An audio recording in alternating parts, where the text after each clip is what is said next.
ನಟಿ ಮೇಘನಾ ರಾಜ್ ಅವರು ಯುಗಾದಿ ಹಬ್ಬಕ್ಕೂ ಮುನ್ನವೇ ಇದ್ದಕ್ಕಿದ್ದಂತೆ ದೊಡ್ಡ ನಿರ್ಧಾರವೊಂದನ್ನು ಮಾಡಿದ್ದಾರೆ. ಹಾಗಾದರೆ ಏನಿದು ನಿರ್ಧಾರ? ಮೇಘನಾ ಹೇಳಿದ್ದೇನು? ಅದೆಲ್ಲ ಸಂಪೂರ್ಣವಾಗಿ ನೋಡೋಣ ಬನ್ನಿ.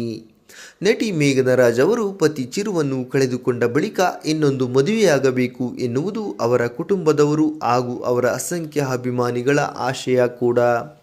ಅಷ್ಟಕ್ಕೂ ಗರ್ಭಿಣಿ ಇರುವಾಗಲೇ ಮೇಘನಾ ಅವರು ಪತಿ ಚಿರುವನ್ನು ಕಳೆದುಕೊಂಡವರು. 5.5 ವರ್ಷಗಳ ಕಾಲ ಮಗ ರಾಯನ್ಗೆ ಅಪ್ಪ ಅಮ್ಮ ಎರಡೂ ಆಗಿ ಪ್ರೀತಿ ಹಂಚುತ್ತಿದ್ದಾರೆ ಮೇಘನಾ.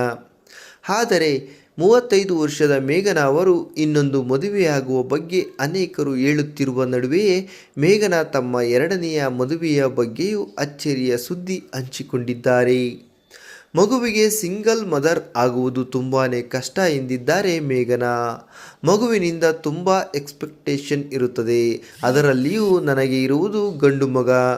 ಆದ್ದರಿಂದ ಮನೆಯಲ್ಲಿ ಗಂಡಸರು ಇರಲೇಬೇಕು ಎಂದು ಎನಿಸುತ್ತದೆ. ನಾನು ಅಮ್ಮನಾಗಿ ಮಾತ್ರವಲ್ಲದೆ ಅಪ್ಪನಾಗಿಯೂ ಕಾರ್ಯ ನಿಭಾಯಿಸಬಲ್ಲೆ ಎಂದು ಹೇಳಿಬಿಟ್ಟಿದ್ದೆ. ಆದರೆ ರಿಯಾಲಿಟಿಯಲ್ಲಿ ಪ್ರತಿನಿತ್ಯವೂ ನಾನು ಅಪ್ಪ ಆಗಲು ಸಾಧ್ಯವಾಗುವುದಿಲ್ಲ ಎನ್ನುವ ಸತ್ಯ ಗೊತ್ತಾಗಿದೆ. ನೀನು ಅಮ್ಮ ಒಳ್ಳೆಯ ಅಮ್ಮನಾಗಲು ನೋಡು, ಅಪ್ಪನ ಸ್ಥಾನ ತುಂಬಲು ನೋಡಬೇಡ ಎಂದು ನನ್ನ ಕಸಿನ್ ಕೂಡ ಹೇಳಿದಳು ಎಂದು ಮೇಘನಾ ತಿಳಿಸಿದ್ದಾರೆ. ಇನ್ನು ಎರಡನೇ ಮದುವೆ ಬಗ್ಗೆ ಕೂಡ ಮೌನ ಮುರಿದಿದ್ದು, ಒಬ್ಬಂಟಿಯಾಗಿ ಇರುವುದು ತುಂಬಾ ಕಷ್ಟ. ಹಾಗಂತ ಸಂಗಾತಿ ಬೇಕು ಅಂತ ಅಲ್ಲ, ಒಬ್ಬ ಒಳ್ಳೆಯ ಗೆಳೆಯನ ಅವಶ್ಯಕತೆ ಇದೆ.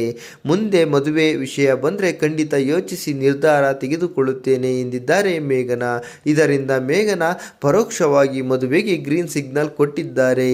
ಮೇಘನಾ ರಾಜ್ ಅವರು ಎರಡನೇ ಮದುವೆಯಾಗುವುದು ಸರಿನಾ ತಪ್ಪಾ? ಈ ಬಗ್ಗೆ ನಿಮ್ಮ ಅನಿಸಿಕೆಗಳನ್ನು ತಪ್ಪದೇ ಕಮೆಂಟ್ ಮಾಡಿ ತಿಳಿಸಿ.